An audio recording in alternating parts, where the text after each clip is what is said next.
With a 33-year legacy in the market, Nara Group has evolved into a powerhouse of luxury development, strategic investment, marketing, and bespoke design solution. Established as Nara Builders and Developers in reality, the company evolved to meet the demands of a dynamic market by launching investment, marketing, and design studio division. Today, Nara Group continues to shape the future, delivering unparalleled value to clients and setting new benchmarks in the industry as a whole. Contact us today for your dream houses and strategically planned investment.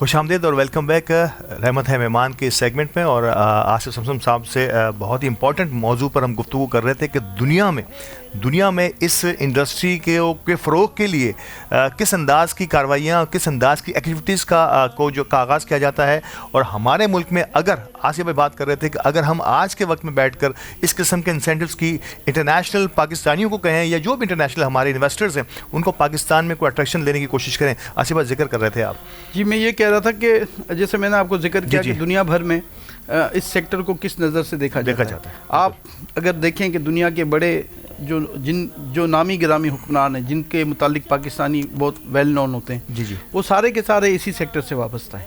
آپ آج سعودی عرب میں دیکھ لیں کہ وہ پورا ایک شہر بسانے جا رہے ہیں اور ان کی بھی کوشش ہے کہ وہ انویسٹرز آئیں ہمارے پاس اور اس سیکٹر میں کام کریں. دبئی آپ کے سامنے ہے. میں سمجھتا ہوں کہ 2005 اور آج 2024 سے پہلے کا دبئی دیکھیں اور آج 2025 کا دبئی دیکھیں تو آپ کو ٹوٹلی آپ کا آئیڈیا ہو جائے گا کہ وہ کس طریقے سے اس سیکٹر کو گرو کرنے کی کوشش کرتے ہیں. لیکن ہمارے یہاں بدقسمتی کے لیں یا آپ سمجھ لیں کہ انسٹیبلٹی اتنی رہی، حکومتیں چینج ہونا، پھر ہم نے بہت کوشش کی. میں نے اپنے ٹینیور میں 2024 میں پوری کوشش کی کہ جو بھی پالیسی آئے ہاؤسنگ کنسٹرکشن کے حوالے سے وہ کم از کم 10 سال کی ہو، کیونکہ پروجیکٹ ایک دن میں 2 دن میں مہینے میں یہ کوئی جادو کی چھڑی نہیں ہے یہ کہ یوں کیا اور بلڈنگ کھڑی ہو ہم نے پی لیا اور ختم ہو گیا. تو یہ ایک نسلوں کا معاملہ ہے اور جب ہم اس کو فوکس نہیں کرتے، ہم لانگ ٹرم پالیسیز نہیں دیتے تو وہ بھی افیکٹ کرتی ہے. پھر آج اس وقت 59.5% اس سیکٹر پہ ٹیکس ہے. بجٹ سے پہلے مختلف چینلز پہ آپ سب لوگ میڈیا سے وابستہ لوگ ہیں، مختلف چینلز پہ ایک رائے بنائی گئی عام طور پہ کہ یہ کوئی سیکٹر ہے جس کو انہوں نے فائنڈ کر لیا ہے اور اب اس کو ٹیکس کریں گے تو ملک کی معیشت جو ہے وہ گرو کر جائے گی. جبکہ اس سے پہلے ہم 45% کے قریب ٹیکس پے کرتے تھے. جی یہ ٹیکسیز 45 یا 59.5 یہ ان کے علاوہ ہے جو 3% FADM دیتے ہیں. پھر 7E کے اوپر ٹیکس لگا ہوا ہے کہ کوئی بھی ادر دین ہاؤس آپ کی کوئی اگر پراپرٹی ہے تو اس پہ آپ کو رینٹل انکم ایزیوم کی جائے گی، جبکہ انکم ٹیکس ہمیشہ انکم پہ ہوتا ہے. لیکن آپ کا کوئی پلاٹ ہے آپ نے اپنی بچی کے لیے لیا ہے، ہم نے بہت بڑے فورم پہ بھی ان کی نشاندہی کی کہ ہم جس کلچر میں رہتے ہیں نا، یہ جو پاکستان ہے اس میں فیملی سسٹم بڑا اسٹرانگ ہے. اس میں اگر ایک باپ ایک بھائی اگر اس قابل ہے کہ وہ کچھ سیونگ کر سکتا ہے اپنے ملک میں کام کر کے یا پاکستان سے باہر جا کے کام کر کے، تو سب سے پہلا اس کا فوکس ہوتا ہے کہ وہ کوئی پراپرٹی اپنے بچوں کے مستقبل کے لیے، کوئی پلاٹ اپنے بچوں کے مستقبل کے لیے وہ انسٹالمنٹ پہ 3 4 5 سال کی انسٹالمنٹ پہ لیتا ہے. صحیح. آج سے 30 سال پہلے اگر آپ نے ایک پلاٹ 15 لاکھ روپے کا لیا تھا نا تو آج وہ کم از کم 4-5 کروڑ روپے کا. ایسا ہی ہے. آپ نے اس پہ چیک لگایا کہ 3-3.5 کروڑ سے زیادہ کا کوئی بھی اگر اس کا پلاٹ ہے 2.5 یا 3.5 میرے ذہن سے وہ فگر نکل گیا، تو اس کو آپ کو جو ہے نا اس پہ رینٹل انکم ایزیوم کر کے آپ کو 1% ہر سال اس کا ٹیکس دینا پڑے گا. تو میں سمجھتا ہوں کہ یہ چونکہ ہمارے ملک کا کلچر ہے کہ ہم اس قابل ہیں کہ ہم کوئی سیونگ کر سکتے ہیں، کیونکہ اور سوشل سیکیورٹی تو نہیں ہے. یہی سوشل سیکیورٹی ہوتی ہے اس کے لیے کہ کل کو وہ نہ رہے یا وہ اس قابل نہ رہے کہ کچھ کما سکے. بالکل صحیح. تو یہی پلاٹ اور یہی پراپرٹی اس کو کام آتی ہے اپنے بچوں کی تعلیم کے لیے، اپنے بچوں کی شادی کے لیے. بالکل. لیکن اگر آپ ان کو بھی تھریٹ کریں گے اور آپ ان کو اس طرح سے لے کے چلیں گے کہ وہ چھوڑ دیں یا وہ ڈر جائیں، تو میں سمجھتا ہوں کہ اس کا نتیجہ یہ نکلا کہ آپ کا اوورسیز پاکستانی، ہم ہمیشہ کہتے ہیں کہ ٹوٹل ریمیٹنس کا 40% کے قریب ہمارے سیکٹر میں آتا ہے. گریٹ. تو آپ کا وہ 40% جو ہمارے سیکٹر میں آتا ہے وہ ڈائیورٹ ہوا پچھلے 2 سالوں میں دوسری کنٹریز کی طرف، اور لوگوں کا رجحان کیونکہ ان کو وہاں پروفیٹیبل لگا اور ان کو لگا کہ وہاں پہ کوئی ٹیکس کا ایشو نہیں ہے یا کوئی تنگ نہیں کرے گا، تو وہ لوگ اس طرف ڈائیورٹ ہو گئے. اس کا نقصان یہ ہوا کہ ہماری ریمیٹنس کم ہو گئی.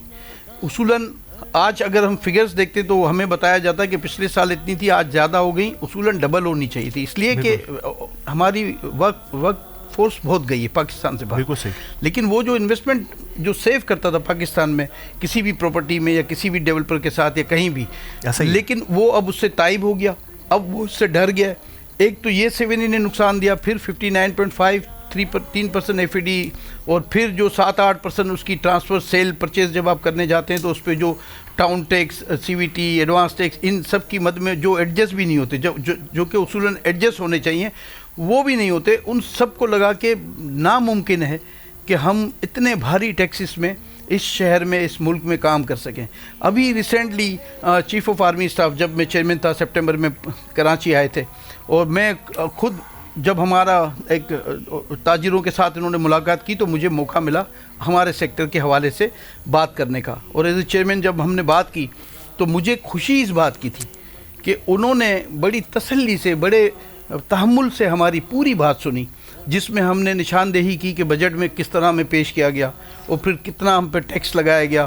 پھر اس کے بعد ہم نے کہا کہ ہم پہ FATF کا ایشو, ہم پہ منی پارکنگ کا ایشو, ہم پہ اینٹی منی لانڈرنگ ایکٹ کا ایشو. تو یہ ساری چیزیں جب اتنا پریشر ہوگا نا تو یہ انویسٹمنٹ جو ہوتی ہے نا وہ ڈر جاتی ہے. بالکل صحیح کہ جب اتنا بھاری ٹیکس ہوگا.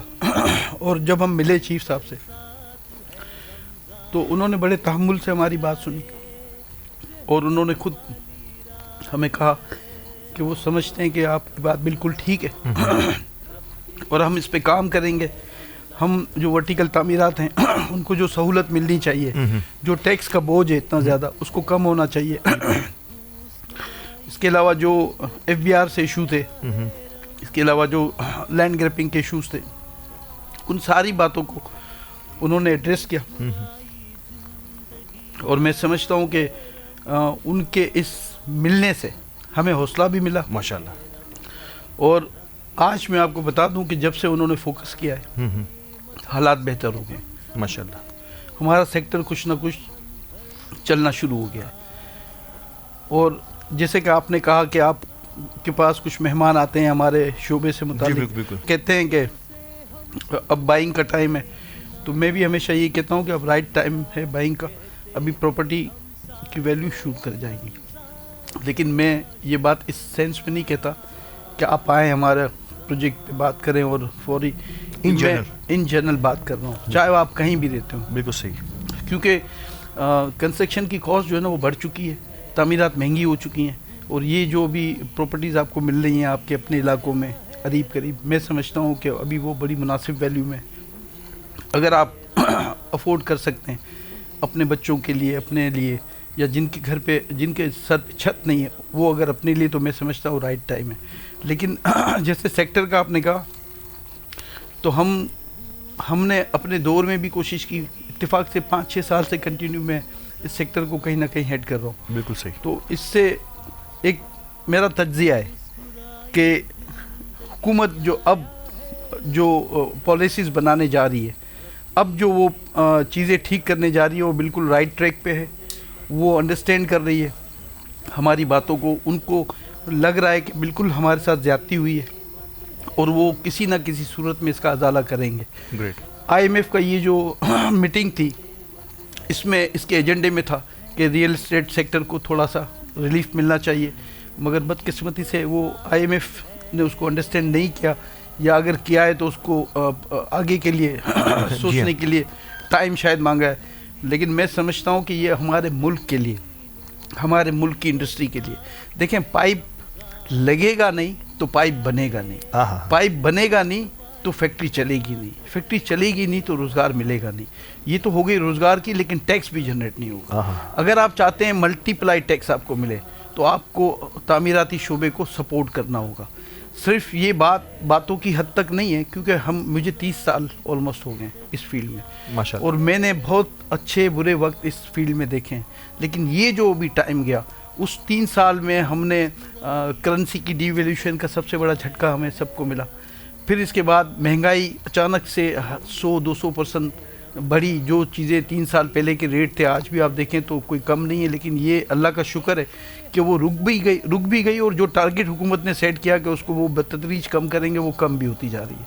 تو ہمیشہ ہمارا یہ ماننا ہے, کیونکہ ہم سیاسی لوگ نہیں ہیں, ہمارا کام پوائنٹ اسکوئرنگ نہیں ہے, ہمارا کام ہے مشکلات بتانا اپنی, اور مشکلات کا حل بھی بتانا. بالکل صحیح. اس کو ماننا نہ ماننا حکومت وقت کا کام ہے.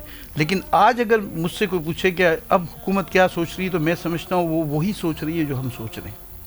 یہ ضرور ہے کہ IMF کے شرائط کے درمیان رہ کے ان کا جو لون کا جو ایشوز ہوتے ہیں ان کی جو شرائط ہیں اس میں رہ کے حکومت کے لیے وہ چیزیں جو وہ کرنا بھی چاہتی ہے بڑا مشکل ہو جاتا ہے، مشکل ترین ہے ان کے لیے. صحیح. لیکن ہمارے لیے یہ بڑی بات اہمیت کی حامل ہے کہ ان کو ادراک ہے اس بات کا. وہ سمجھتے ہیں کہ یہ چیزیں ہمیں ٹھیک کرنی ہے. FAD کے حوالے سے ہمارا تھا کہ وہ ختم ہو جانی چاہیے کیونکہ 18ویں ترمیم کے بعد فیڈرل گورنمنٹ FAD نہیں لگا سکتی کیونکہ یہ سیکٹر صوبائی سیکٹر ہے. بالکل صحیح. تو اس کو ختم ہونا چاہیے. ہم نے یہ جو 7E کی بات میں نے کی آپ سے, کیونکہ 7E سے میرا سیکٹر متاثر نہیں ہے, عام پاکستانی متاثر ہے, اور عام پاکستانی متاثر ہوگا تو وہ ڈائیورٹ ہو جائے گا. جی ہاں, ڈائیورٹ ہوگا. آپ سوچیں نا کہ میرے ملک میں اگر کوئی انویسٹمنٹ لے کے آتا ہے تو یہ واحد سیکٹر ہے. مثال کے طور پہ میں ایکسپورٹ کرتا ہوں تو ایکسپورٹ میں ڈالر مجھے اس شرط پہ ملتے ہیں جب میں یہاں سے 2 کنٹینر کپڑے کے بھیجتا ہوں. بالکل صحیح. لیکن ہمارے سیکٹر کی خوبی یہ ہے کہ وہ تعمیرات اسی ملک میں ہوتی ہیں, اسی شہر میں ہوتی ہیں, اسی زمین پہ ہوتی ہیں, اور اس میں جو مٹیریل لگتا ہے وہ میرے ملک کا لوکل 80% لوکل مٹیریل یوز ہوتا ہے. بہت خوب. تو اس کو ہم سمجھتے ہیں کہ اگر اس چیز کو سوچا جائے کہ ہم اس سیکٹر کو چلا کے کتنے ملک کی اکنومی جو ہے نا وہ اس سیکٹر پہ چلتی ہے. کیا بات ہے. دبئی آپ کے سامنے مثال ہے. بالکل صحیح. کیونکہ ان کے پاس اور تو کچھ نہیں ہے, یہ جو سیکٹر انہوں نے چلایا, تو ہم کیا نہیں چلا سکتے؟ کیوں نہیں ہم اپنے لوگوں کو, اپنے ملک کے لوگوں کو وہ اپرچونٹی دیں, وہ ان کو سہولیات دیں. دیکھیں پیسہ اگر کمائے گا تو ٹیکس دینے میں کبھی کسی کو بھی کوئی ہار نہیں ہوگی. لیکن یہاں اگر یہ رواج پڑ جائے کہ آپ کمائیں نہ کمائیں, آپ نے پچھلے سال جو دیا تھا اس سے بڑھ کے اگر ٹیکس آپ نے دیا تو آپ شاید ویلڈ ہیں, اگر آپ نے تھوڑا سا بھی کم دیا تو آپ انکوائری اور آڈٹ کا آپ کو سامنا کرنا پڑے گا. تو یہ جو کلچر ہے نا, یہ جو ٹارگٹ پورا کرنے کا کلچر, میں سمجھتا ہوں کہ فری ہینڈ دیں تاجروں کو, فری ہینڈ دیں بزنس کمیونٹی کو, فری ہینڈ دیں ہمارے سیکٹر کو. تو جب ایکٹیویٹی جنریٹ ہوگی تو یہ ایک بہت آسان سی مثال ہے کہ چائنا کا ہم موازنہ اگر ان کی جو پروڈکٹ ہے اس سے کرتے ہیں تو وہ 1 بیچ کے زیادہ نفع نہیں لیتے, وہ 1 لاکھ بیچ کے کم نفع پہ اس سے بھی زیادہ ارن کرتے ہیں. تو ہم کو بھی ایکٹیویٹی اگر بڑھائیں گے, آپ کو ٹیکس بھی ملے گا, آپ کا ملک بھی خوشحال ہوگا, آپ سب سے بڑی بات آپ کی جنریشن کو روزگار بھی ملے گا. تو یہ چیزیں جب تک ہم اگر فوکس نہیں کریں گے اور ہم صرف یہ بات کریں گے کہ میرا کیا فائدہ یا اس کا کیا فائدہ, تو میں سمجھتا ہوں اس سے اس سوچ کے ساتھ ملک نہیں چلتے. ملک چلانا ہے, اور ملک کے حوالے سے اگر جب بھی بات ہوتی ہے ہم سمجھتے ہیں کہ ہم جو عزت ہمیں ملی ہمارے ملک سے ملی, جو ہم آج یہاں پہنچے اس ملک میں ہیں تو ہم یہاں پہنچے نا.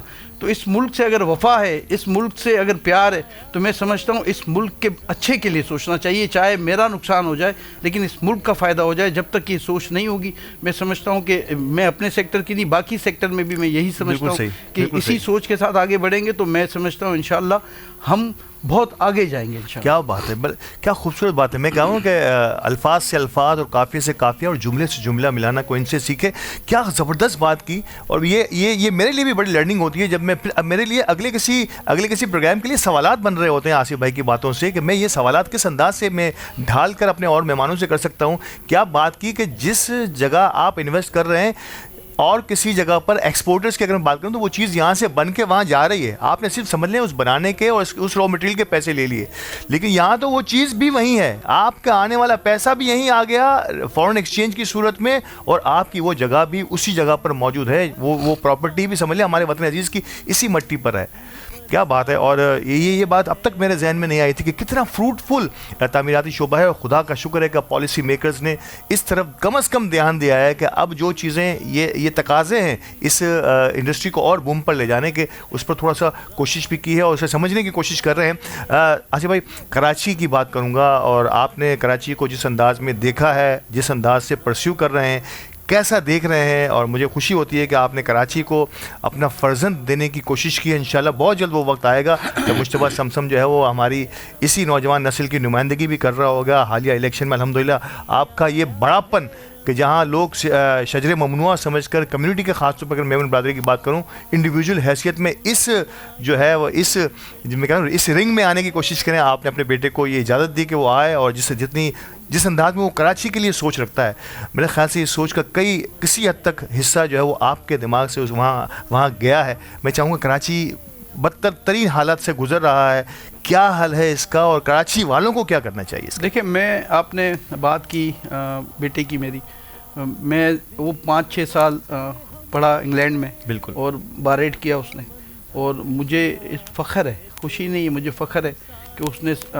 ہمارے ملک کو سلیکٹ کیا, اپنے شہر کو سلیکٹ کیا, اور وہ واپس آئے اور اپنے ملک کے لیے کام کرنے کی کوشش کی, اپنے شہر کے لیے, اپنے لوگوں کے لیے. اور دیکھیں الیکشن میں حصہ لینا آسان نہیں ہے بہت آج کے دور میں, اور خاص طور پہ ایک انڈیپینڈنٹ کینڈیڈیٹ کھڑا ہونا اور کوئی پولیٹیکلی اسٹیمپ نہ لگانا, یہ اس سے بھی مشکل کام ہے. لیکن اس نے یہ مشکل کام کرنے کی ٹھانی, اور میں اس کی ہمت کو داد بھی دیتا ہوں ماشاءاللہ, اور اس نے بہت محنت بھی کی. اور میں سمجھتا ہوں, دیکھیں یہ میں ہمیشہ یہ بات میرا بلیو ہے کہ الیکشن جیت کے تو ایک سیٹ ہی جیتیں گے نا, اور میں انگلی اٹھاؤں کہ میرے ساتھ زیادتی ہوئی, اس کے ساتھ زیادتی ہوئی, بیسیکلی اس کا الیکشن میں حصہ لینا اور اس کا جو جس طرح میسیج چلے, میں نے آپ وٹنس ہیں ساری, آپ میڈیا کی ٹیم وٹنس ہے کہ اس کے جو ویوز آتے تھے اور وہ جو ساری ایکٹیویٹی کرتا تھا وہ کتنی فیمس تھی کہ حامد میر نے اس کو بلایا اور اس کو اپنے پروگرام میں انٹروڈیوس کیا کہ میں ایک ایسے بچے سے آپ کو ملاتا ہوں جو سب سے کم عمر بچہ ہے اور الیکشن کنٹیسٹ کر رہا ہے, اور اپنے علاقے میں اس نے منجھے ہوئے سیاستدانوں کو ٹکر دے کے رکھی ہے. تو یہ ورڈ جو ہے نا, یہ ورڈ ہمارے لیے یہ کافی ہوتے ہیں. وہ کافی کیا ہے کہ یہ ایک میسیج تھا اپنے شہر کے لوگوں کے لیے, اپنے ہمارے بچوں کے لیے, کہ ہم بھی اگر چاہیں تو ہمت کر سکتے ہیں, ہم بھی چاہیں تو ہم اپنے شہر کے لیے سوچ سکتے ہیں. اس کے لیے کسی سیٹ کی ضرورت نہیں ہے آپ کو, اس کے لیے کسی اقتدار میں آنا آپ کے لیے ضروری نہیں ہے, کسی پارٹی کی ضرورت نہیں ہے, کسی پارٹی کی بھی ضرورت نہیں ہے. تو ہم نے یہ بیسیکلی یہ جو یہ سارا جو مہم چلی اور یہ جو ساری کمپین تھی الیکشن کی, یہ بیسیکلی اگر آپ آج بھی اس کو جائیں فیس بک پہ اگر دیکھیں تو یہ بیسیکلی اس شہر کو ایک میسیج تھا کہ پہلی بات تو یہ کہ پاکستان سے وفا یہ ہے کہ بچے سب کو پیارے ہوتے ہیں. ایک باپ کو ایک بچہ جو اتنی محنت کر کے یہاں تک پہنچا ہو, اس نے لاء کی ڈگری لی ہو, پھر بار-8 کیا ہو, اور اس بچے کو اگر یہ اجازت دے تو میں سمجھتا ہوں دنیا کا مشکل ترین کام ہے اس باپ کو فیصلہ کرنا. بالکل صحیح. تو ہم نے اپنے دل پہ پتھر رکھ کے اس لیے فیصلہ کیا کہ ہم اسی شہر میں بڑے ہوئے, اسی شہر میں ہم نے سہولیات بھی دیکھی ہیں, مشکلات بھی دیکھی ہیں. تو ہم سمجھتے ہیں کہ اگر ہم ہمت نہیں کریں گے, یا ہمارے جو نئی جنریشن ہے وہ بیسیکلی وہ پیغام دینا چاہتا ہے نئی جنریشن کو کہ آپ سب کو آگے آنا پڑے گا اپنے شہر کے لیے. کیونکہ جیسے آپ نے کہا کہ کیا حال ہے اس شہر کا, تو میں آپ کو بتا دوں کہ تقریباً 2.5 سال سے زیادہ ہو گیا یونیورسٹی روڈ کی جو حالت ہے, اور مجھے سمجھ میں نہیں آئی یہ بات کہ کس نے یہ ساری چیزیں الاؤ کی کہ آپ نے جیل روڈ سے صفورہ تک, بلکہ ملیر کینٹ تک آپ نے جو ہے اس روڈ کو اکھاڑ دیا. پوری دنیا میں جب بھی ڈیولپمنٹ کا کام ہوتا ہے چھوٹے چھوٹے پاکٹ میں ہوتا ہے. جب وہ ایک پاکٹ تیار ہو جاتا ہے اس وقت اس کا ڈائیورجن ہوتا ہے, پھر آگے جاتا ہے, پھر ڈائیورجن بنتا ہے, پھر پاکٹ جاتا ہے.